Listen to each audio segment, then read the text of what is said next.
నమస్కారం ఫ్రెండ్స్. ఈ వీడియో మీ అందరికీ కనువిప్పు కలిగిస్తుందని, గవర్నమెంట్ ఒక ప్లాన్ వేస్తే లేదా ఒక డెవలప్మెంట్ స్ట్రాటజీ అవలంబిస్తే ప్రాక్టికల్ ఆన్ గ్రౌండ్ సిచ్యువేషన్ ఎలా ఉండబోతుంది, ఈ సిచ్యువేషన్ వల్ల ప్రజలు తీసుకోబోయే నిర్ణయాలు ఎలా ఎఫెక్ట్ అవుతాయి, అసలు ఇలా ఒక లాజిక్ లేకుండా డెవలప్మెంట్ పేరుతో విస్తరణ. మీరందరూ ఒక విషయం గమనించాలి. విస్తరణ ఎందుకు జరుగుతుంది? నేను మీకు చిన్న ఎగ్జాంపుల్ ఇస్తా. అంటే ఎవరి స్థాయి వాళ్ళన్నా ఆలోచించుకునే మీకు ఒక వెసులుబాటు కలిగిస్తా. మీ ఇంట్లో అమ్మ నాన్న, మీరు, మీ తమ్ముడు లేదా చెల్లి ఉంటారు. ఇప్పుడు మీకు డబుల్ బెడ్రూమ్ హాల్ కిచెన్ ఉంటుంది. అంటే మీరు పుట్టగానే, ఫర్ ఎగ్జాంపుల్, మీ తల్లి తండ్రి పెళ్ళై ఉంటుంది. వాళ్ళు ఒక సింగిల్ బెడ్రూమ్ హాల్ కిచెన్లో ఉంటూ ఉంటారు. అయితే వాళ్ళు పెళ్లి కాగానే పిల్లలు పుట్టారు అనగానే వాళ్ళు ఇమ్మీడియట్గా ఇంకో బెడ్రూమ్ కట్టారు. పిల్లలు కొద్దిగా, అంటే ఫస్ట్ చైల్డ్ కొద్దిగా పెరిగి ఒక 4th 5th క్లాస్ వచ్చినాక నెక్స్ట్ మీ చెల్లెలో తమ్ముడో ఎక్స్పెక్టెడ్ ఉంటే, లేదా వాళ్ళు కూడా ఒక కిండర్ గార్డెన్ స్టేజ్కి వచ్చినాక సడన్గా 4 ఉన్నారు, వాళ్ళు పెద్దగా అవుతున్నారు, పడుకోవడానికి ఇబ్బంది అవుతుంది అని అనుకుంటే ఇంకో బెడ్రూమ్ కడతారు. ఆ ఇంకో బెడ్రూమ్ కట్టి అలా ఆ 2 బెడ్రూమ్ హాల్ కిచెన్ మీ చదువులు అయిపోయే వరకు, అంటే సుమారు 15-20 ఏళ్ల వరకు ఆ డబుల్ బెడ్రూమ్ హాల్ కిచెన్లో 4 హ్యాపీగా ఉంటారు. ఎప్పటి వరకు ఉంటారు అంటే మీకు సుమారు 22 నుంచి 25 సంవత్సరాలు వచ్చే వరకు ఇక ఏ డెవలప్మెంట్ ఉండదు, దాంట్లోనే కొనసాగుతూ ఉంటారు. అయితే ఇప్పుడు వాళ్ళు విస్తరించే సమయము, అంటే పైన ఒక ఫ్లోర్ వేద్దాము, లేదా దీన్ని ట్రిపుల్ బెడ్రూమ్ చేద్దాము, లేదా పైన ఫ్లోర్లో ఇద్దరికి సపరేట్ పోర్షన్ కడదాము అని ఎప్పుడు ఆలోచిస్తారంటే, మీరు పెళ్ళి జాబ్ చేస్తూ పెళ్ళి టైం వచ్చింది అంటే అప్పుడు ఆలోచిస్తారు. పైన ఇంకో ఫ్లోర్ వేసి వాళ్ళిద్దరిని చెరో పోర్షన్లో ఉంచుతాము అంటే జస్ట్ ఇన్ టైం కాన్సెప్ట్. జపాన్లో ఫేమస్ ఇది. దానివల్ల జపాన్ ఈ స్టేజ్లో ఉంది. మనం ఫ్యూచర్ ప్లానింగ్ గురించి ఆలోచించి పిల్లలు ఇద్దరు పుట్టారు, ఫ్యూచర్లో వాళ్లకు పైన 2 పోర్షన్లు వేయాలి అని మీరు పుట్టగానే పైన 2 పోర్షన్లు వేసింది అనుకోండి. అంటే మీరు పుట్టగానే 2 పోర్షన్లు. ఇప్పుడు ఆ పోర్షన్లు ఏం చేయాలి? ఎలాగో మీరు పోయి పుట్టగానే ఒక్కొక్కరు ఒక్కొక్క పోర్షన్ ఉండరు కదా, మీకు పెళ్ళైతే కానీ ఆ పోర్షన్స్ యూస్ఫుల్ కావు. అంటే తల్లిదండ్రులు ఎప్పుడు డబ్బు వెచ్చిస్తారు పైన 2 ఫ్లోర్లే అంటే 20 ఇయర్స్ డబ్బులు జమ చేసి ప్రాపర్ ప్లానింగ్ చేసినాక డబ్బులు ఉంటే అప్పుడు పైన ఫ్లోర్లో 2 పోర్షన్లు వేసి మీ ఇద్దరికి చెరో పోర్షన్ ఇస్తారు. ఇది మీకు రిలేట్ అవుతుంది అనుకుంటా, అర్థమవుతుంది అనుకుంటా. కానీ ఇప్పుడు హైదరాబాద్లో ఎలా జరుగుతుందంటే పెళ్ళయింది, పిల్లలు ఒకడు పుట్టాడు, బహుశా రెండో పిల్లగాడు పుడితే ఈ ఉన్న డబుల్ బెడ్రూమ్ ఇరుకవుతుంది అని పై ఫ్లోర్ పై ఎలాగో 20 సంవత్సరాల తర్వాత వాళ్ళు సపరేట్గా ఉండాల్సి వస్తుందని ఇప్పుడే పైన 2 పోర్షన్లు వేసేయడం. అంటే ఫ్యూచర్లో ఈ పుట్టబోయే పిల్లలు పుట్టిన పిల్లలు పెద్దగై జాబ్ చేసి వాళ్ళకి ఎలాగో ఆ పోర్షన్లు ఇవ్వాల్సిందే, సపరేట్గా ఉండాల్సిందే అని 20 ఏళ్ల ముందే 2 పోర్షన్లు వేసి ఖాళీగా ఉంచితే ఎలా ఉంటుంది? You can relate. అంటే మీరు ఉండే పోర్షన్ కాకుండా ఇంకో 10 లక్షలు పెట్టి 20 ఏళ్ల ముందే ఒక 2 పోర్షన్లు వేసి కానీ గృహప్రవేశాలు చేసేసి ఖాళీగా ఉంచడం. ఏమండి అలా ఖాళీగా ఉంచుతున్నారు అంటే ఏం లేదండి, మనకేం చాలా యూస్ఫుల్. ఇస్తే ఒక పోర్షన్ కిరాయికి ఇచ్చి ఇంకో పోర్షన్లో ఎవరైనా రిలేటివ్స్ వాళ్ళు వీళ్ళు అవసరం ఉన్నప్పుడు ఆ పోర్షన్ వాడుకోవచ్చని మేము ప్లాన్ చేసామండి అంట. అంటే అవసరం లేకన్నా ముందే, ఎవరు ఊహించకన్నా ముందే, అవసరం లేకున్నా ముందే డబ్బు వెచ్చిచ్చి ఒక ప్రాజెక్టు చేయడం హాస్యాస్పదంగా ఉంటుంది. ఇలాంటి జోక్స్ ఇప్పుడు హైదరాబాద్ చుట్టుముట్టు కామన్ అయిపోయాయి. అంటే ఆ పిల్లవాడు ఇప్పుడు నెక్స్ట్ ఏమవుతుందంటే ఆ పిల్లవాడు మీ దగ్గరనే ఉంటాడు, యుఎస్కి వెళ్ళిపోతాడు.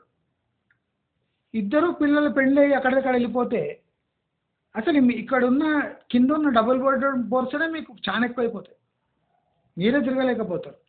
ఇంకా పైన ఉన్న పోర్షన్లో ఎవరు తీసుకుంటాడు? అవి కిరాయికి ఇవ్వాల్సి వస్తుంది. అంటే ఏదైనా జస్ట్ ఇన్ టైం కాన్సెప్ట్ని ఎవరు అడాప్ట్ చేసుకోరు.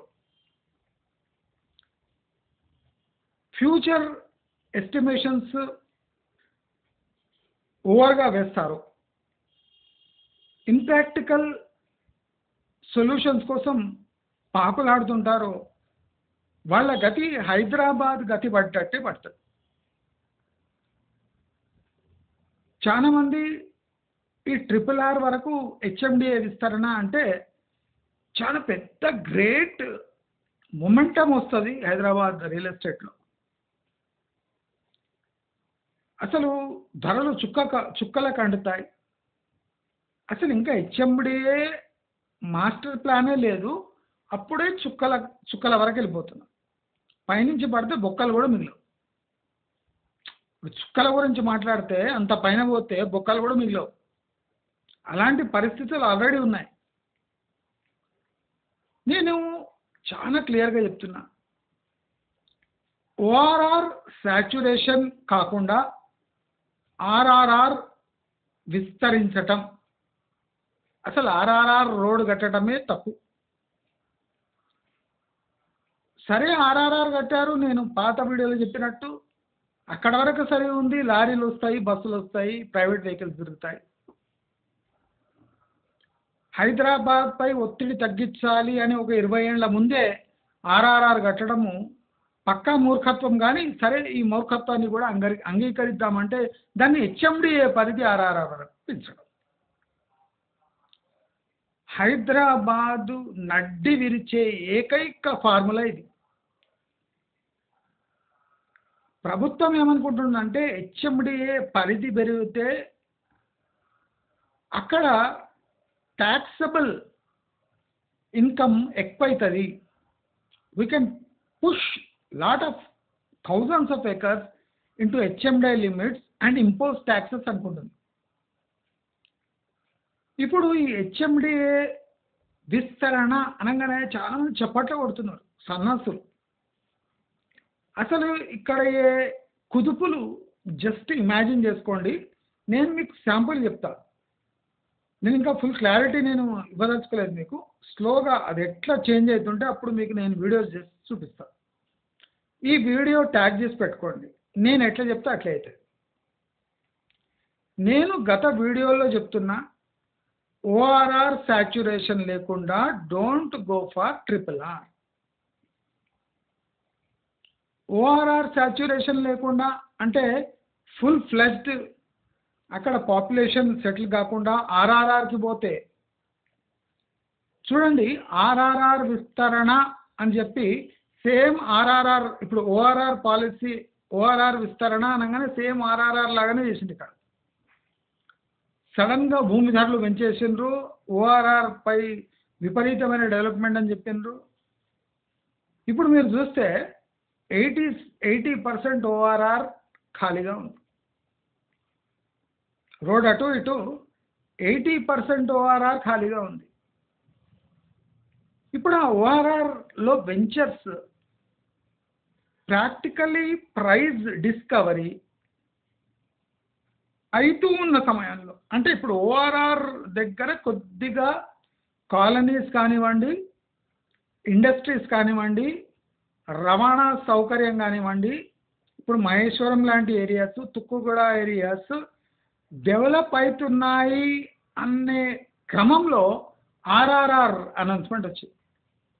అంటే ఇప్పుడు ఇక్కడ అంటే డిస్కవర్ అయిన ప్రైజెస్ ఓఆర్ఆర్లో ఏ ప్రైస్ డిస్కవరీ అయిందో, for example 8 to 10,000 or 15,000 on ORR అని అనుకోని అమ్మే టైంలో ఆర్ఆర్ఆర్ అనౌన్స్మెంట్ అయింది.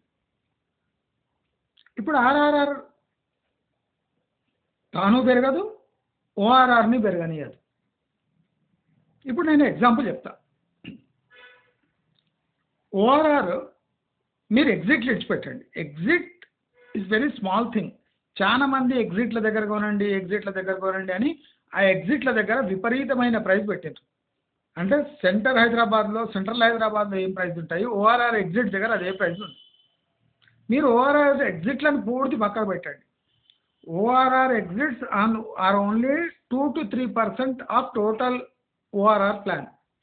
ఇప్పుడు 80% to 90% ఓఆర్ఆర్లో రోడ్డు అటు దిక్కు ఇటు దిక్కు డెవలప్మెంట్ అయి ప్రైస్ డిస్కవరీ టైంలో ఆర్ఆర్ఆర్ అనౌన్స్ చేయడం వల్ల ఇప్పుడు ఓఆర్ఆర్ నుంచి ఒక 1 కిలోమీటర్ 2 కిలోమీటర్ 3 కిలోమీటర్ దూరము జనాలు ప్రైస్ రీడిస్కవర్ చేస్తుండ్రు. అంటే ఏమైనా తక్కువ దొరకొచ్చా, ఓఆర్ఆర్ పై ఎక్కువనే కదా, ఏమైనా తక్కువ దొరకొచ్చా అని కిలోమీటర్ దూరం పోతున్నారు. ఇక్కడ ఒక బ్యూటిఫుల్ థింగ్ క్రియేట్ అవుతుంది. ఏమంటే ఈ ఓఆర్ఆర్ ఆర్ఆర్ఆర్ మధ్యలో ఊళ్ళకు కొద్దిగా డిమాండ్ ఏర్పడింది. ఇక్కడ ఓఆర్ఆర్ ఆర్ఆర్ఆర్ మధ్యలో ఊళ్ళకు డిమాండ్ ఏర్పడుతుంది. ఎందుకు? Pure agriculture form based plots కొనే కన్నా ఈ ఊళ్ళ దగ్గర ఉండే ప్లాట్స్ కొంటే రేపు ఈజీగా హెచ్ఎండిఏలో అవి మర్జ్ అయిపోతాయి ఊళ్ళు. కనుక ఊళ్ళ దగ్గర డిమాండ్ ఎక్కువైతుంది. అంటే ఓఆర్ఆర్ రోడ్డు మీద నుంచి జనాలు ఆర్ఆర్ఆర్ ఊళ్ళ వైపు ఆకర్షితులవుతున్నారు. ఇప్పుడు ఆర్ఆర్ఆర్ దగ్గర ఓఆర్ఆర్ ఆర్ఆర్ఆర్ మధ్యలో ఉన్న ఊళ్ళలో డిమాండ్ ఎక్కువై అక్కడ అర్బనైజేషన్ ఎక్కువైతుంది. అంటే ఇప్పుడు నష్టపోయింది ఎవరు? ఓఆర్ఆర్. ఎందుకు నష్టపోతుంది? ఓఆర్ఆర్ కట్టి ఇప్పుడు 10-15 ఏళ్ళు 10 ఏళ్ళు అవుతున్నా 10 years అనుకోండి, 10 years అవుతున్నా ఇంకా ప్రైస్ డిస్కవరీలోనే ఉన్నది ఓఆర్ఆర్. మీరు చూడొచ్చు, ఓఆర్ఆర్ చుట్టూ మీరు ఇట్లా కార్ వేసుకొని మొత్తం ఒక రౌండ్ పెట్టండి, ఇంకా ప్రైస్ డిస్కవరీ నడుస్తుంది. ఇంకా కమర్షియల్, అర్బన్, ఇండస్ట్రియల్ ఈ దీంట్లోనే కొట్టుమిట్టాడుతుంది ఓఆర్ఆర్. అంటే ఇంకా సెటిల్ కాని ఓఆర్ఆర్ అనౌన్స్మెంట్ కొన్న ముందే ఆర్ఆర్ఆర్ అనౌన్స్మెంట్తో ఏమైందంటే ఈ semi urban, peri urban, industrial plus అంటే ఈ అనౌన్స్డ్ ఎస్ఈజెడ్స్, ఈ అన్అనౌన్స్డ్ హౌసింగ్ జోన్స్, R1 జోన్లు, అడవైన జోన్లు, అంటే అనౌన్స్మెంట్ గవర్నమెంట్ చేస్తుంది దర్జాగా కూర్చొని ఆఫీసులలో.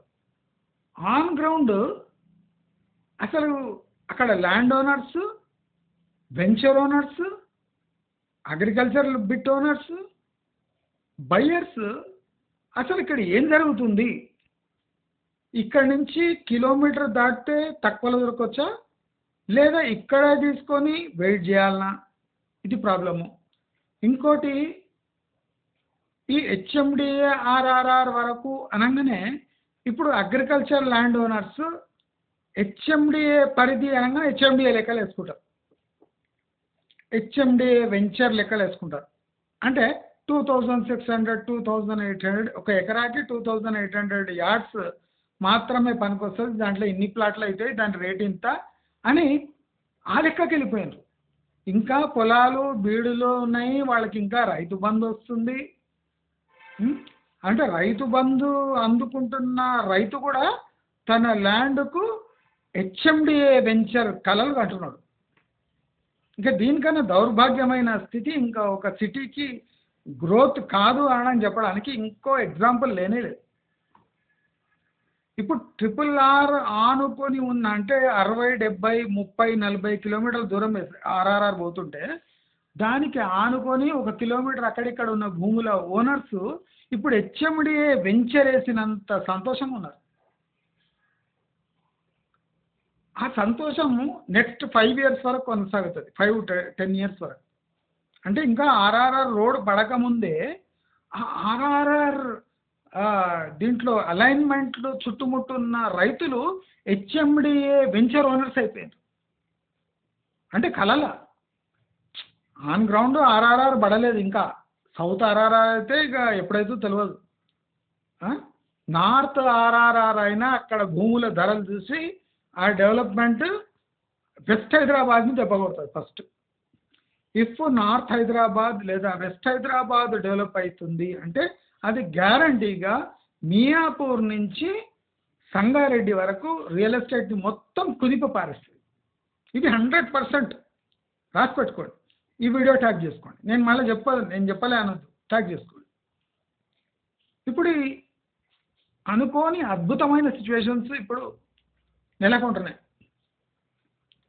ఇప్పుడు ఆర్ఆర్ఆర్ దగ్గర ఉన్న ల్యాండ్ ఓనర్స్ మాది హెచ్ఎండిఏ అనౌన్స్ అయింది, మేము ఎందుకు కలలు కొనొద్దు అని అడుగుతాం. మనం అడిగినాం అనుకోండి, నీ ప్లాట్ నీ ల్యాండ్ బిట్ ఆర్ఆర్ఆర్ దగ్గర ఉంది, మరి సిటీ 60 కిలోమీటర్ 40 కిలోమీటర్ దూరం ఉంది, మరి నీవు ఎలా కలలు కొంటావు అని అడిగితే మాది హెచ్ఎండిఏ లిమిట్. హెచ్ఎండిఏ లిమిట్ అంటే హెచ్ఎండిఏ నామ్స్ పాటించాలి. హెచ్ఎండిఏ నామ్స్ పాటించాలి అంటే మా ఎకరా 2000, మా ఎకరా ఇప్పుడు 2600 గజాలు మాత్రమే లెక్క. ఈ 2600 గజాలకు మాకు తగిన ప్రైస్ మేము అనుకుంటున్నాం. అంటే ఒక అనౌన్స్మెంట్ పాసిబుల్ వెల్త్ని ఎలా డిస్ట్రాయ్ చేస్తుందని మీకు చెప్తా.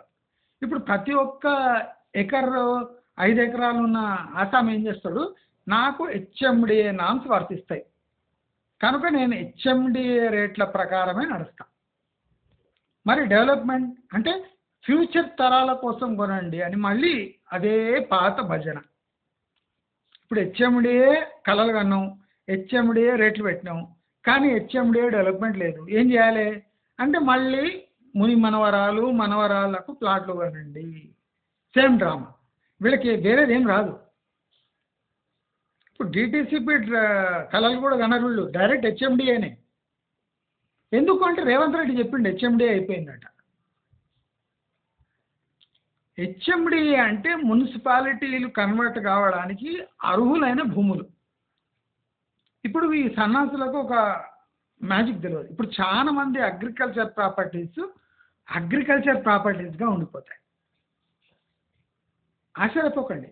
నేను ఇప్పుడు హెచ్ఎండిఏ లిమిట్లో వచ్చింది కనుక హెచ్ఎండిఏ కలలు అన్నారు కదా రైతులు, అంటే రైతులు మూర్ఖులని నేను ప్రూవ్ చేస్తాను. ఇప్పుడు చాలా మంది రైతులు తమ అగ్రికల్చర్ భూములుగానే ఉండిపోవాలి, మాకు హెచ్ఎండిఏ వద్దురా నాయన అంట. ఎందుకు? ఇప్పుడు ఈ agriculture properties price discovery is the major problem. ఇప్పుడు ఈ హెచ్ఎండిఏ లిమిట్స్ ఆర్ఆర్ఆర్ వరకు అంటే ఎవడైనా తొందరపడి తన ల్యాండ్ను ప్లాట్గా మారిస్తే అవి హెచ్ఎండిఏ లిమిట్స్ కింద వస్తాయి కనుక ఆ ప్లాట్ అంటే మీరు వెంచర్లో వేయంగానే ఇట్ ఈస్ ట్యాక్సబుల్. అంటే మీ వెంచర్ అమ్మినా అమ్ముడు పోయినా మీ ప్లాట్లు రిజిస్టర్ చేసుకున్నారు కనుక ఆ ప్లాట్లపై పన్ను ప్రతి ఏటా కట్టాలి. ప్రతి ఏటా మీరు ట్యాక్స్ కట్టాలి. హెచ్ఎండిఏ లిమిట్స్ వచ్చినాయని సంబరపడకండి. హెచ్ఎండిఏ లిమిట్స్ వచ్చినాయంటే మున్సిపాలిటీగా మారుతుంది, అంటే మున్సిపాలిటీకి మీరు శిస్తు కట్టవలసిందే. You are no longer a pure agriculture based farmer. మీరు ఒక నెట్ కమర్షియల్ ఫార్మర్. మీ అగ్రికల్చర్ ఇన్కమ్ కూడా నెక్స్ట్ హెచ్ఎండిఏ లిమిట్స్లో it is taxable as commercial crop. మీ అగ్రికల్చర్ ప్యాటర్న్ చేంజ్ చేయండి అని కూడా గవర్నమెంట్ ఇన్సిస్ట్ చేయొచ్చు. మీరు మీ అగ్రికల్చర్ ల్యాండ్ని హెచ్ఎండిఏ లిమిట్స్ కింద అప్రూవల్ చేసుకొని దానికి కావాల్సిన పన్ను కట్టి మీరు అగ్రికల్చర్ చేసుకోండి అని కూడా గవర్నమెంట్ అనొచ్చు. అంటే కామ్గా హ్యాపీగా మీరు మీ అగ్రికల్చర్ చేసుకుంటుంటే హెచ్ఎండిఏ లిమిట్స్ అని మీ ముఖాన ఒక ట్యాగ్ పెట్టి మీ అగ్రికల్చర్ ప్యాటర్న్ ఇన్కమ్ని మొత్తం డిస్టర్బ్ చేసి పన్ను కావాల్సింది ఎకరాలలో కట్టించుకొని డెవలప్మెంట్ లేకున్నా మీకు హెచ్ఎండిఏ ట్యాగ్ పెట్టి మీరు ప్లాట్గా కన్వర్ట్ చేస్తే దానిపై ట్యాక్సులు వేసి ఆలు లేడు, మొగుడు లేడు, కొడుకు పేరు సోమలింగం. ఇది కరెక్ట్ సరిపోతుంది. ఆలీ లేదు, మొగుడు లేడు, మరి కొడుకు ఎక్కడి నుంచి వచ్చిండు? వాని పేరు సోమలింగం ఆడు. ఈ పరిస్థితి ఇప్పుడు హెచ్ఎండిఏ లిమిట్స్ మధ్యలో ఉన్న వాళ్ళ పరిస్థితి. ఈ ఓఆర్ఆర్ పై ఉన్న వెంచర్లు మొత్తం మటాష్. నిన్న ఒక టీవీలో సాక్షిలేఖ చూసిన, ఎవడో మహేశ్వరంలో 35,000 గజం అమ్మిండట, ఎవడికో ఇప్పించిండట. వాడు ఇప్పుడు అమ్మడానికి పోతే 10,000 కూడా లేదట మహేశ్వరంలో. ఓఆర్ఆర్ వేసినప్పుడు 35,000కి అంటించిండట. రికార్డింగ్ ఉంది, నిన్న సాక్షి దీంట్లో వచ్చింది. వాడు సాక్షి టీవీలో వేస్తుండు. వాడు కుక్కర్పల్లి ఇంటర్వ్యూ తీసుకుంటే వాడు చెప్తుండు, మహేశ్వరంలో 35,000కి ఇప్పించిన సార్ మాకు తెలిసినోనికి, ఇప్పుడు చూస్తే 15,000 కూడా లేదు, 10,000 లోపల అడుగుతున్నట్టు. అంటే అట్లా పడుతుంది. ఓఆర్ఆర్ అట్లనే ఉంది. ట్రాఫిక్ ఇంక్రీజ్ అయింది, 4th సిటీ అనౌన్స్మెంట్ అయింది, పక్కనే పెద్ద గోల్కొండ ఎగ్జిట్ ఉంది, పక్కనే షాద్నగర్ ఉంది, ఇప్పుడు ఒక రేడియల్ రోడ్ అవుతుంది, 4th సిటీ అనౌన్స్మెంట్ అయింది, అక్కడ ఏ హబ్ వస్తుంది, అక్కడ వరల్డ్ ట్రేడ్ సెంటర్ వస్తుంది, అక్కడ pharma come electronics come Amazon data centre come అన్ని కమ్ ఇన్ని కమ్. పక్కకు ఇడిదికిపోతే మన ఫాక్స్కాన్ ఇక స్టార్ట్ అయ్యి 30,000 జాబ్స్ వస్తూనే ఉన్నది. ఇన్ని పాజిటివ్ ఫ్యాక్టర్స్ పెరుగుతుంటే మహేశ్వరంలో 35,000 గజం నుంచి 12,000, 10,000, 7,000 గజానికి ఎందుకు పడిపోయింది? రియల్ ఎస్టేట్ వాళ్ళు జవాబు చెప్పాలి, వాళ్ళు ఎక్స్పర్ట్స్ కదా. ఓఆర్ఆర్ అట్లనే ఉంది, మహేశ్వరం అట్లనే ఉంది, పెద్ద గోల్కొండ ఎగ్జిట్ అట్లనే ఉంది, విపరీతంగా డెవలప్ అయింది. 4th సిటీ అనౌన్స్మెంట్ వచ్చింది, ఫార్మా సిటీ కంపు పోయింది, హెచ్ఎండిఏ విస్తరణ అయిపోయింది, అంటే డిటీసీపీనే లేవు. ఇప్పుడు ఇంకో మేజర్ అద్భుతాలు జరుగుతాయి. ఇప్పుడు ఈ ఓఆర్ఆర్ ఆర్ఆర్ఆర్ మధ్యలో ఉన్న ఫామ్ ల్యాండ్ ప్లాట్స్ మొత్తము టోటల్ బిజినెస్ మోడల్ చేంజ్ అయిపోతుంది. ఇప్పుడు ఇక్కడ ఫామ్ ల్యాండ్స్ మొత్తము ఇప్పుడు ఐదర్ హెచ్ఎండిఏ కావాలి. హెచ్ఎండిఏ కావాలంటే అన్ని రుసుములు చెల్లించాలి, నాలా కన్వర్షన్ కావాలి, అన్నీ అయిపోతే మీ ఫామ్ ల్యాండ్లలో శాండల్వుడ్ ఫార్మ్స్ అని అమ్మిరు కదా, దాన్ని 20 ఏళ్ళ వరకు మెయింటెనెన్స్ మేమే అన్నారు కదా, ఇప్పుడు అవన్నీ రద్దు అవుతాయి. ఇప్పుడు ఆ ఫామ్ హౌస్, ఆ రెడ్ శాండల్వుడ్ ప్లాంటేషను మీకు అది 20 ఏళ్ళు అయినాక ₹1,00,00,000 అనేది టోటల్ ఆ స్కీమే రద్దు అయిపోతుంది. ఎందుకు రద్దు అవుతుంది? అది హెచ్ఎండి లిమిట్స్కి వస్తుంది. అది ఫామ్ ల్యాండ్ ప్లాట్గా ఉండబోదు. మీకు హామీ పత్రాలపై 20 ఏళ్ళ వరకు ఇక్కడ మేమే ఈ ప్లాంటేషన్ అన్ని చూసుకుంటాం అనేది ఆ అగ్రిమెంట్స్ అన్నీ రద్దు అయిపోతాయి. మీరు అనుకున్నా రద్దు అవుతాయి, మీరు అనుకోకపోయినా రద్దు అవుతాయి. ఇప్పుడు ఏం చేస్తారు? ఎవరిది ఏం బీక్కుంటారు? వాడు ఫామ్ ల్యాండ్ ఓనర్ చెప్తాడు, నేనంతా రెడీ సార్, మళ్ళీ హెచ్ఎండి లిమిట్స్ రాగానే నాలా కన్వర్జన్ అయిపోయింది, ఇక ఫామ్ ల్యాండ్స్ అనేవే లేవు, మీ రెడ్ శాండల్వుడ్ మీరే నీళ్లు పెట్టుకోవాలి, పెంచుకోవాలి, నాకు ఆ ప్లాట్కి సంబంధం లేదు, ఇప్పుడే అగ్రిమెంట్ రద్దు. సరే రద్దు అయింది, మంచిగా అయింది అంటే ఇప్పుడు నేను నిన్న చెప్పినట్టు ఆ దారులు ఉంటాయి కదా లోపల ఫామ్ ల్యాండ్లో, ఇప్పుడు అన్ని రోడ్ డిస్ప్యూట్ స్టార్ట్ అవుతాయి. క్లియర్ కట్గా డిజిటల్ మార్కింగ్ చేయాలి, అప్పుడే మీ ప్లాట్గా ఉంటుందని ఒక సర్క్యులర్ రిలీజ్ అవుతుంది తొందరలో. అప్పుడు ఏం చేస్తారు? ఫస్ట్ రోడ్ ఓనర్షిప్ కోసం పాకులాడాలి, కొట్లాటలు, కోర్టు కేసులు. ఇప్పుడు ఫామ్ ల్యాండ్స్ అన్ని అగ్రిమెంట్స్ రద్దు అయిపోతాయి. డిటిసిపి నామ్సే రద్దు అయిపోతాయి. డిటిసిపి ప్లాట్స్ కాస్త హెచ్ఎండిఏ అడిషనల్ రుసుము కట్టి హెచ్ఎండిఏ పరిధిలోకి వస్తాయి. అంటే డిటిసిపి రేట్స్ ఇప్పుడు ఉండవు, హెచ్ఎండిఏ రేట్స్ ఉంటాయి. కానీ కొంటారా ఎవరైనా? కొనరు. కొన్నోళ్ళ పరిస్థితి అడిషనల్ రుసుము కట్టాలి. ఇప్పుడు ఫామ్ ప్లాట్స్ నాలా కన్వర్జన్ కావాలి. నాలా కన్వర్జన్ అయితే మీ రెడ్ శాండల్వుడ్స్ అన్నీ ఐదర్ ఉంచుకోండి, లేకపోతే కట్ చేసి పారేసి నార్మల్ ప్లాట్గా మార్చుకోండి. ఇది హెచ్ఎండిఏ విస్తరణ వల్ల వచ్చే అడ్వాంటేజెస్. అదే కాకుండా ఇప్పుడు స్ట్రిక్ట్గా హైడ్రా రూల్స్ వస్తాయి.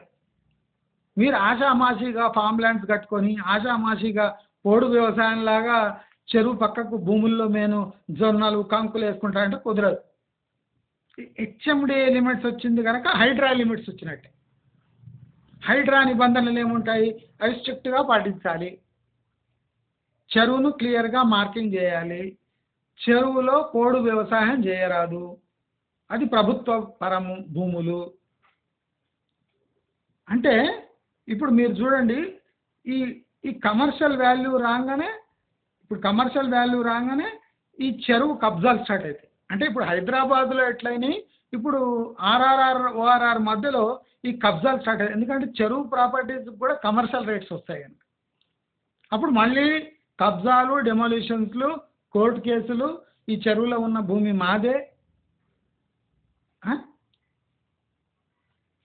ఆ కుంటంతా మాదే అని క్లెయిమ్స్ స్టార్ట్ అవుతాయి, కోర్టు కేసులు స్టార్ట్ అవుతాయి. ఈ హెచ్ఎండి పరిధి అంటే మీరు ఏమనుకుంటున్నారు? పట్టణీకరణ అంత ఈజీ కాదు. అది గవర్నమెంట్ అనౌన్స్ చేసిన పట్టణీకరణ అసలు ఇంకా కాదు. ఇప్పుడు ఏం చెప్తుండ్రు? సాగర్ రోడ్ మీద ఈ 4th సిటీ విస్తరణ జరుగుతుంది. ఇప్పుడు హెచ్ఎండి అని అనౌన్స్ చేసినాక విస్తరణ చేయడానికి పోతే ఒక్కొక్క ఎకరాకు ఎంత పే చేయాలి గవర్నమెంట్? ఇంకో 5-10 వేల ఎకరాలు అని నేను ఈ 4th సిటీని పెంచుతా అంటే దానికి హెచ్ఎండి నామ్స్ ప్రకారం మీరు ప్రభుత్వాలు పైసలు ఇస్తాయా? లేదా ప్రభుత్వ పెద్దలు అక్కడ విపరీతంగా ల్యాండ్స్ కొని ఇప్పుడు దాన్ని హెచ్ఎండిఏగా కన్వర్ట్ చేస్తే ఇమ్మీడియట్గా ల్యాండ్ వాల్యూస్ పెంచడానికే మీరు హెచ్ఎండిఏగా అనౌన్స్ చేసిండ్రా? సామాన్య ప్రజలకు కళలు కనడానికి బాగా ఉపయోగపడుతుంది హెచ్ఎండిఏ, కానీ ప్రాక్టికల్గా ఆన్ గ్రౌండ్గా అక్కడ అగ్రికల్చర్ కానియదు, ఇక్కడ కమర్షియల్ డెవలప్మెంట్ కానియదు. ఇప్పుడు ఫ్యాక్టరీస్ వేయాలన్నా కమర్షియల్ రేట్స్లో ల్యాండ్ బై చేసి ఫ్యాక్టరీస్ వేయాలి. అప్పుడు ఫ్యాక్టరీస్ వస్తాయా? ఫ్యాక్టరీస్ ఇక్కడ లేకుండా ఆర్ఆర్ఆర్ దాటిపోతాయి. మరి హెచ్ఎండిఏ డెవలప్మెంట్ ఎట్లయితుంది? హెచ్ఎండిఏ అని అనౌన్స్ చేయగానే మీరు ట్యాక్స్లు ఇంపోజ్ చేస్తారు. ట్యాక్స్ ఎందుకు కట్టాలి? మీ డెవలప్మెంట్ కోసం చెప్తారు. మా డెవలప్ కాకముందే మా ట్యాక్స్లు తీసుకొని మా డబ్బులతోనే డెవలప్ చేసి మాకే షటకోపం పెడతారని అడుగుతారు రేపు. ప్రభుత్వం ఒక 5 ఎకరాలు తీసుకోవడానికి పోయినా ఇప్పటికన్నా 3 ఎక్కువ ప్రైస్ తీయాలి. ఇవ్వగలుగుతుందా? అంటే చిన్న రోడ్డు విస్తరించాలన్నా కొన్ని కోట్ల రూపాయలు కట్టాలి. ఎందుకు కట్టాలంటే హెచ్ఎండిఏ విస్తరణ. ఇప్పుడు అంతా హెచ్ఎండిఏ ఏరియాలో వస్తుంది కనుక హెచ్ఎండిఏ రూల్స్ ప్రకారం పేమెంట్ ఇవ్వాలి, కాంపన్సేషన్. అది ఇవ్వగలదా? ఇవ్వలేదు. మరి లాభం ఏమి? పోనీ అబ్బా ఇంత చేసిండ్రు, హెచ్ఎండిఏ చేసిండ్రు అని ఊరుకుంటారా? ఇప్పుడు ఏం జరుగుతుంది? అమరావతి ఓఆర్ఆర్ చుట్టూ రోడ్డు కోసం టెండర్లు పిలిచారు. ఇదే దరిద్రం అంటే ఇంకో దరిద్రం. ఇప్పుడు ఏం జరుగుతుందంటే అమరావతి ఓఆర్ఆర్ చుట్టూ వ్యాపారం విపరీతంగా ఎక్కువයි, అంటే స్కై హై రేట్స్. ఇప్పుడు మన ఓఆర్ఆర్ రేట్స్ ఎట్లున్నాయో ఇప్పుడు దీనికన్నా డబల్ రేట్స్ అమరావతి ఓఆర్ఆర్ దగ్గర వచ్చేస్తాయి. అంటే అమరావతి చుట్టుముట్టు ఉందాము, విస్తరిద్దాము అని పోయిన వాళ్ళు మొత్తము ప్లాన్స్ అన్ని క్యాన్సిల్ చేసుకొని మళ్ళీ హైదరాబాద్ వైపు చూసే ఛాన్సెస్ ఉన్నాయి. హైదరాబాద్ వైపు చూస్తే పరిస్థితి ఎట్లున్నాయి? ఓఆర్ఆర్ ఆర్ఆర్ఆర్కి మధ్య పోటీ ఏర్పడి కొట్టుకొని వస్తున్నాయి. అంటే ఇక్కడ క్లారిటీ లేదు డెవలప్మెంట్కి. ఇప్పుడు రైల్ రోడ్ అంటుండ్రు, మీరు రైల్ వేస్తే మొత్తం రోడ్లు ఏరియా మొత్తం రోడ్ కట్స్ అవుతాయి. రైల్వే పోయే జోన్ అంతా పట్టాలు పడితే అక్కడ అంతా మళ్ళీ అక్కడ గేట్లు పెట్టాలి, ట్రాఫిక్ సిస్టమ్ డెవలప్ చేయాలి. అనవసరంగా ట్రాఫిక్కి అంతరాయం తప్ప ఈ ఆర్ఆర్ఆర్ రింగు మీద రింగుపై రైల్ రోడ్ వేస్తే ఏ లాభం లేదు. ప్లస్ ల్యాండ్ రేట్స్ కూడా పడతాయి. బస్సు మోటార్తో ట్రావెలింగ్ చేసే బదులు రైలు ఎక్కితే తొందరగా పోతాము అని రేటుపై విపరీతమైన ఎఫెక్ట్ పడుతుంది. మీరు చూడండి, నేను చెప్పినట్టే అవుతుంటారు. వీళ్ళు ఏదేది రేటు పెంచుదాము, ఆర్టిఫిషియల్గా భూమి ఇద్దామని ట్రై చేస్తుండ్రో అవన్నీ అట్టర్ ఫ్లాప్ అయ్యి వీళ్ళనే తినబడతాయి. పడి ఇప్పుడు ల్యాండ్ ఓనర్స్కి పెద్ద ఇరిటేషన్ స్టార్ట్ అవుతుంది. పేరేమో హెచ్ఎండి, డెవలప్మెంట్ ఏం లేదు, ట్యాక్సులు వసూలు చేస్తుండ్రు.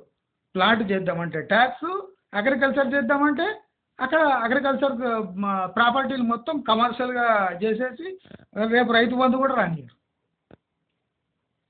డిజిటల్ మ్యాపింగ్ వల్ల ఇప్పుడు డిజిటల్ మ్యాపింగ్ జరిగితే total agriculture lands wash out RRR లోపల. అప్పుడు ఏం చేస్తారు? పొలం ఉన్నా మీరు ప్రూవ్ చేసుకోలేరు, ప్రూవ్ చేసుకున్నా మీకు రైతు బంధు వచ్చినా అది ఎన్నెండు వస్తుందో తెలియదు.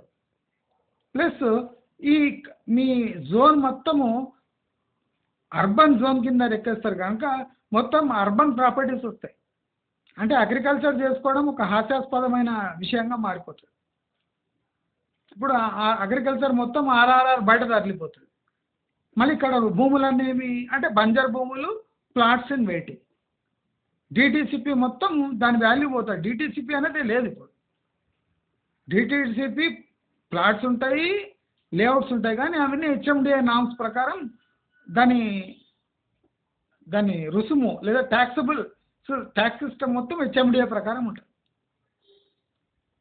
అంటే ఇన్ని రోజులు కాలు మీద కాలేసుకొని డిటిసిపి ల్యాండ్, ఫామ్ ల్యాండ్ అని చల్ల కూర్చున్నవాడు మొత్తం ట్యాక్స్ కట్టడానికి ప్రిపేర్ కావాలి. అక్కడ అమరావతిలో ఓఆర్ఆర్ టెండర్ ఫ్లోట్ అయిందంటే అక్కడ రేట్లు జంప్ అవుతాయి. జంప్ కాగానే అక్కడ బిజినెస్ కాదు, ఇక్కడ కాదు. ఇక్కడ కొద్ది నష్టం అయితే అమరావతి చుట్టుముట్టు ఘోరమైన నష్టం. ఆ రేటు చూసి ఎవడరాడు అక్కడ. ఇంకేం అమరావతి డెవలప్మెంట్? నేను అందుకోసం చెప్తున్నా, అమరావతికి 15-20 ఇయర్స్ కావాలి జస్ట్ డెవలప్ అయ్యి. జనాలు అప్పుడే రాస్తున్నారు ఈ దోశలు ఇడ్లీలు అమ్ముతున్నారంటే అవును. మళ్ళా ఈ దోశలు ఇడ్లీలు తినే జనాలే ఉన్నాడా? నీకు వేరే వ్యాపారం ఏముంది? ఏం లేదు. మళ్ళీ ఏం చేయాలి? చిరుతిండ్ల వ్యాపారము, ఈ బజ్జీల కొట్లు, ఈ దోశ కొట్లు, పెసరట్టు కొట్లే పెట్టుకోవాలి. కానీ రేట్లు ఎట్లున్నాయి? తుక్కు కూడా రేట్లున్నాయి. వెస్ట్ హైదరాబాద్ రేట్లున్నాయి. దూరం దూరం వరకు ఇండ్లే లేవు, పొలాలలో ఇంకా కొబ్బరి బొండాలు అమ్ముకుంటున్నారు. వరి చేనుల మధ్యలో ఉన్నాము. దానికి నువ్వు పేరు పెట్టేసి ఇప్పుడు హెచ్ఎండి విస్తరణలాగా ఓఆర్ఆర్ చుట్టూ అమరావతి విస్తరణ అంటే ఎక్కడ? అంటే చూడండి, ఈ పొలిటికల్ సిస్టమ్ ఎట్లుందంటే అసలు బేసిక్ థాట్ లేకుండా ఆ, ఇప్పుడు ఆ టెస్లా కార్ల ఫ్యాక్టరీ వస్తుంది అంటే ఎక్కడ వస్తుందో ఏమో. ఎలాన్ మస్క్ ఏమైనా చెప్పిండా? చెవులో చెప్పిండా? అంటే ఏ బేసిస్ లేకుండా డెవలప్మెంట్ వర్క్స్, అంటే జస్ట్ అజ్యూమ్ చేసుకోవడం. Assume that there will be factory, assume that it is HMD అని అనుకోండి. అజ్యూమ్ రింగ్ మీద రింగు, అజ్యూమ్ రైల్ రింగు రేలు, బొంగు రేలు, అంటే అజంప్షన్స్, చిల్చి కథలు. అరే ఇప్పుడు మన ఇక్కడి నుంచి అక్కడ ఓనరా అంటే రాజధాని తరలింపు. ముష్టి 80 లక్షలు ఒక రాష్ట్రం యొక్క భవిష్యత్తు చేంజ్ చేసింది వాడిని. రేవంత్ రెడ్డి 80 లక్షల బ్యాగులు తీసుకొని పోయిండు కదా, ఉట్టి 80 ల్యాక్స్తోని టోటల్ స్టేట్స్ డెస్టినీ చేంజ్ అయిపోయింది. మనం అనుకుంటామా ఒక్క బ్యాగ్ నిండా 80 లక్షలు ఒక 2 స్టేట్స్ డెస్టినీ మార్చేసి, దాని దెబ్బ ఇంకా 2 స్టేట్స్ భరిస్తున్నాయి.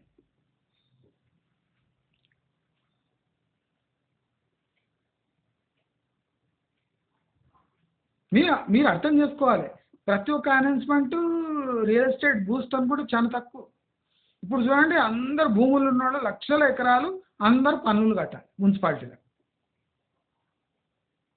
నాలా కన్వర్జన్ రుసుము, అర్బన్ సెస్సులు, అర్బనైజేషన్ పెనాల్టీలు ఉంటాయి.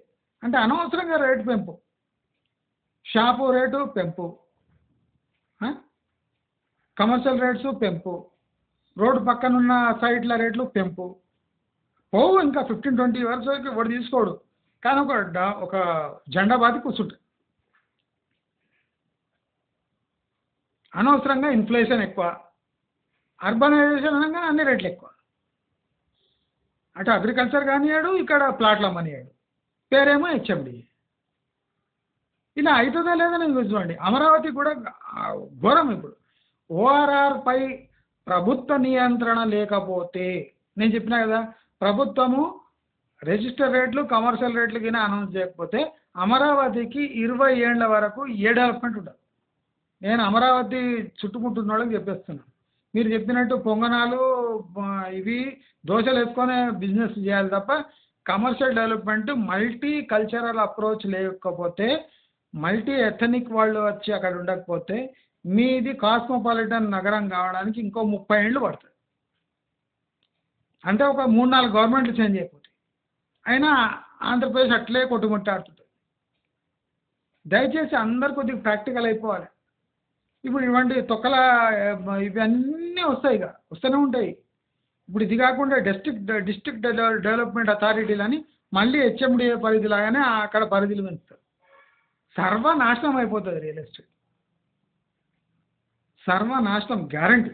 నేను అందుకోసం చెప్తున్నా క్లియర్గా, అరే స్టెప్ బై స్టెప్ చేయండి రా. ప్రతి సంవత్సరం ఒక 2 కిలోమీటర్లు పెంచండి ఓఆర్ఆర్ పరిధి. న్యాచురల్గా టైట్ డెన్స్ డెవలప్మెంట్ అవుతుంది, ప్రైస్ డిస్కవరీ కూడా ఈజీ అవుతుంది. అంటే ఒక్కసారి 40 కిలోమీటర్లు ఎక్కడ, 60 కిలోమీటర్లు అక్కడ, బీజాపూర్ దాటిపోయింది.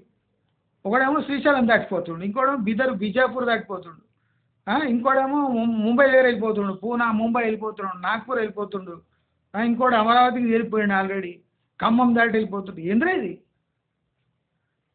ఒకడేమో సాగర్ రూట్ అంటుండు, సాగర్ డ్యామ్ దాటిపోతుండు, అమరావతికి దగ్గర అంటుండు. మాటలకి ఏమన్నా నోరుకు హద్దు గిద్దు ఉందా లేదా? ఒకడేమో 15x డెవలప్ ఎట్లా చేసుకోవాలి మీ ప్రాపర్టీని అంటాడు. నిన్న 15x అట గ్రోత్. ఈ ఎక్స్కు ఏం వాల్యూ ఉందా లేదా?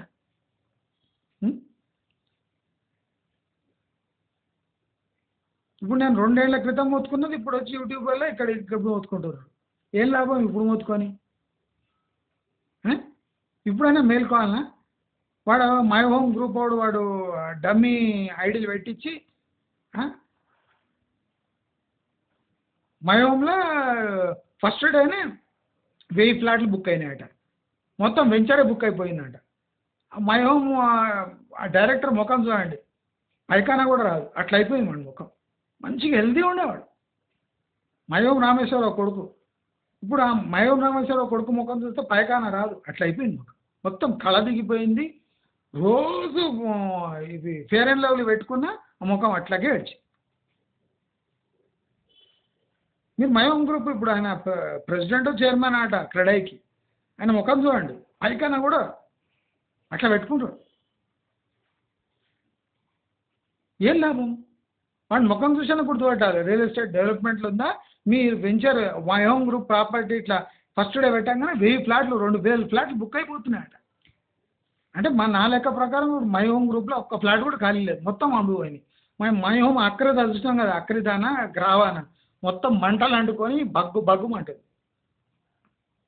అమ్ముడు పోయినాయట మొత్తం. ఎన్ఆర్ఐలు వచ్చి కాళ్ళు మొక్కి తీసుకుపోయినట. అయినా ఆయన ముఖం అట్లనే ఏడ్చి. ఎందుకు ఏడ్చింది అట్లా? నవ్వమంటే నవ్వుతలేడు, గిలిగింతలు పెట్టినా నవ్వుతలేడు, చక్కిలి గింతలు పెట్టినా నవ్వుతలేడు, కామెడీ ఫిలిం చూపించినా నవ్వుతలేడు, కేసీఆర్ ముఖం చూపించినా నవ్వుతలేడు, జగన్ ముఖం చూపించినా నవ్వుతలేడు. మరి దీనికి ఏం సంకేతం దీని నుంచి? అంటే ఈ ఆర్టిఫిషియల్ బూమ్ క్రియేట్ చేయడానికి చూస్తే తగిన శాస్తి ప్రజలు చెల్లించుకుంటారు, ప్రజలు కన్ఫ్యూజన్లో పడతారు, ప్రజలు ల్యాండ్లు కొనరు, ప్లాట్లు కొనరు. సన్నాసులారా మేల్కొనరా? ఇప్పుడైనా మీరు చేయబట్టుకొని ఎన్ని రోజులు దిద్దిస్తారు? అవి ఎన్ని రోజులు దిద్దిచ్చేది? వాళ్ళని దిద్దనియండ్రా. పిల్లలకు కూడా ఒక 2-3 రోజులు దిద్దిచ్చి ఆయనకు వాళ్ళే దిద్దుకుంటారు. ఈ బడప గవర్నమెంట్లు వచ్చి ఏళ్ల కొద్దీ దిద్దిస్తున్నాయి. పాత గవర్నమెంట్ 9 ఏళ్ళు దిద్దిచ్చే, ఇప్పుడు కొత్త గవర్నమెంట్ వచ్చి ఈ నుంచి మొదటి నుంచి స్టార్ట్ చేసింది. ఎందుకు అది దిద్దిస్తుళ్ళు? వాళ్ళే దిద్దుకుంటారా? 10వ క్లాస్ వచ్చిందో చేయబట్టుకొని రాపిచ్చాడు ఏంద్రా ఆన్సర్లు. పలకలు పోయినాయిరా, బుక్స్ వచ్చినాయి, బుక్స్ పోయినాయి, ఇప్పుడు నోట్ బుక్స్ ఇవి నోట్ ప్యాడ్లు వచ్చినాయిరా, ఇంకా చేయబట్టుకొని దిద్దిస్తాట్లరా. దయచేసి ప్రభుత్వాలు ఆలోచించాలి. ఇప్పుడు రియల్ ఎస్టేట్ మెచ్యూర్ అయిపోయింది, ప్రజలు కూడా మెచ్యూర్ అయిపోయినారు. ఈ వెస్ట్ హైదరాబాద్ దెబ్బకు అందరూ ఆచితూచి ఇన్వెస్ట్ చేస్తారు. అమరావతిలో ఇన్వెస్ట్ చేసినా ఆచితూచి చేస్తారు, ఇక్కడ చేసినా ఆచితూచి. ఇప్పుడు అమరావతిలో సేమ్ ప్రాబ్లమ్స్ వస్తాయి, హైదరాబాద్కి వచ్చిన ప్రాబ్లమ్సే వస్తాయి. దయచేసి ఇరు రాష్ట్రాల్లో ఇన్వెస్ట్ చేసేవాళ్ళు చాలా జాగ్రత్తగా ఉండండి. బహుశా అక్కడ టీడీపీ ప్రభుత్వం గట్టిగా ఉన్నట్టు అనిపిస్తుండొచ్చు. వాళ్ళు గిన ఇటువంటి చిల్లర మిస్టేక్స్ గిన చేస్తూ ఇట్లనే మాకేం పట్టింది అని ఉంటే, ఇప్పుడు అమరావతికి 20+ ఏండ్లు గ్యారంటీ, 20 years ప్లస్.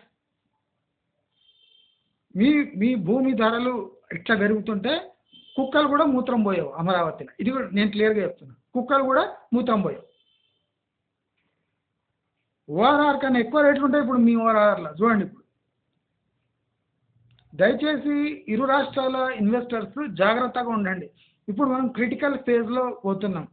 నేను చెప్పినట్టు అప్పుడే చెప్పిన 2 years 3 years వెయిట్ చేయండి, అద్భుతమైన రేట్లు వస్తాయి. ఇప్పుడే వస్తున్నాయి, చూడొచ్చు మీరు, ఇప్పుడే వస్తాయి, ఇంకా వస్తాయి.